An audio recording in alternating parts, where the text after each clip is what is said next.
سلام خدمت همراه های همیشگی پیج دنمیکور.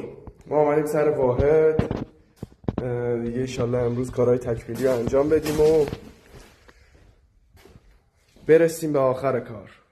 پاخورا زده شده، زیر چراغا زده شده، صفحه زده شده، قرار روش سرامیک بشه. این فقط زیر کاره، فقط مونده تاج و اون باکس هود که نفرستادم برامون هنوز.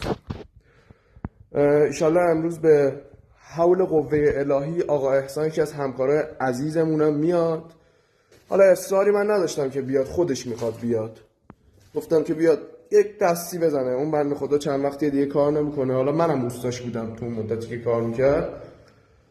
حالا الان قراره بیاد. من و آقا مجید فعلا منتظریم، داریم یه صبحونه میخوریم تا آروم آروم بلند شیم کارمون رو انجام بدیم. مرسی از همراهیتون.